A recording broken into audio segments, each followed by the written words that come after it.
Service disruptions coming to the G train. Mayor Adams is calling on Andrew Cuomo to sit out the general election. And a search for the subway line with the most hot car complaints. From WNYC, this is NYC Now. I'm Sean Carlson. As he seeks re-election, Mayor Adams is calling on former Governor Andrew Cuomo not to run in the general election this November. On CNBC Monday, Adams said Cuomo lost the Democratic primary for mayor despite favorable polls and lots of outside support. He was up 32 points, $30 million. You lost. They heard your message, and you lost.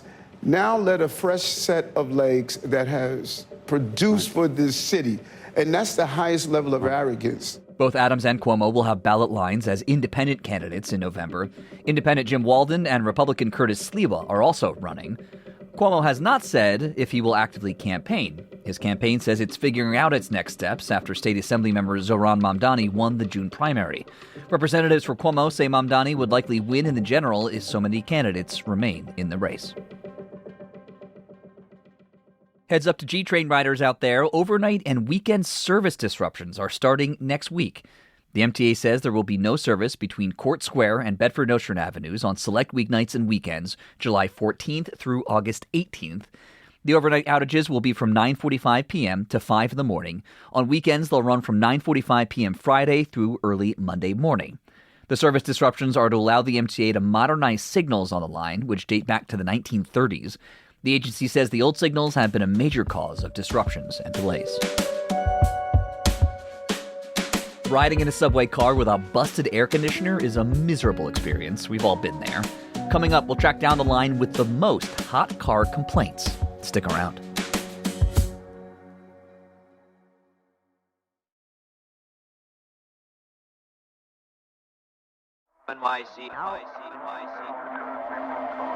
A simple subway ride can turn into an express train to hell when a car's air conditioner breaks down in the summer. Using data he obtained exclusively from the MTA, WNYC's Ramsey Khalife tries to track down the subway car with the most complaints for a busted AC.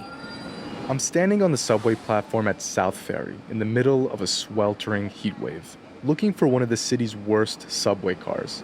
Feels like a sauna. It actually feels like a heat blaster. Savvy subway riders know the one train is notorious for having broken air conditioners, making the line a miserable ride in the summer. But I wanted to find the numbers that prove that well-known truth. So I put in a Freedom of Information request with the MTA, asking which train cars receive the most complaints for busted ACs and which cars are taken out of service most often. The data I got back confirmed the obvious. The one line does in fact get way more complaints for hot cars than any other subway route. I guess that's another feature of the one train. Such an old car, you can imagine that a lot of things break down often. The MTA relies on subway trains from the 1980s on the one train. They're some of the least reliable cars in the entire system. The data also shows which car on the line is the hottest. Car number 2449, which received 62 complaints for a broken AC over the last 5 summers. This subway car is my white whale. I've been assigned to find it at all costs with a temperature gun in hand. It's an hour and a half in while I haven't found the hottest car yet. I did find the 4th hottest car. Right now, it's not too bad. It's working, but the temperatures aren't that cool. Let's get a reading.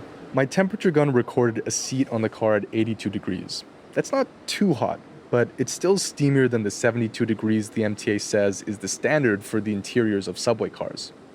As I keep looking for the legendary hottest car, I find a different one that has no working AC at all. It's hovering between 92 Fahrenheit and 93 degrees Fahrenheit.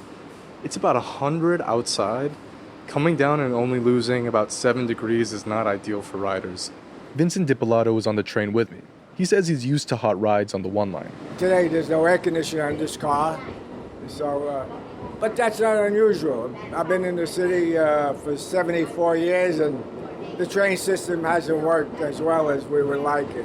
DiPilato is a regular one-train rider, and the broken ACs are just a symptom of deeper problems on the line. Because the one trains are 4 decades old, crews simply can't fix the cars as quickly as they break down. In this wicked heat, I dream of a chilly day in December, when I visited an MTA repair shop in the Bronx where crews fix all the trains on the one line. Willie Speck, the general superintendent, showed me around.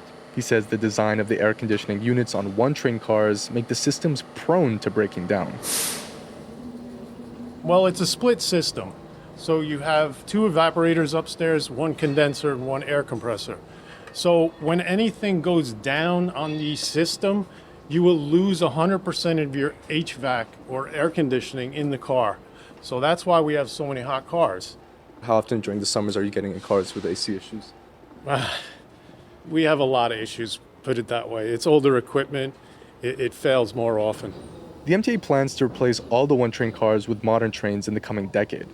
But in the meantime, riders like Ahmad Perry have to commute in what feels like a steam room. I have not been on a car that had AC yet. In the last few days, I've traveled back and forth on the one line, the hottest day of the year. 102 degrees outside, and we're sitting on a hot car. The MTA notes a very small fraction of riders actually get into a car without it working AC every year. Back at South Ferry, I'm still looking for the hottest car. But after 2 days, I've struck out. The MTA won't say whether the car is even in service or back at 240th Street for repairs. I leave the station defeated, sweating, hobbled. But like Captain Ahab looking for his own white whale, I won't rest until I find dreaded car 2449. That's WNYC's Ramsey Khalife. And finally, Geek Week kicks off at Sotheby's this week. That's when the upscale auction house hosts free public viewings for its science and natural history sales. On view is the skeleton of a rare dinosaur called a Ceratosaurus, one of only 4 known to exist, as well as a 54-pound chunk of the planet Mars that crashed into the Sahara Desert after an asteroid strike.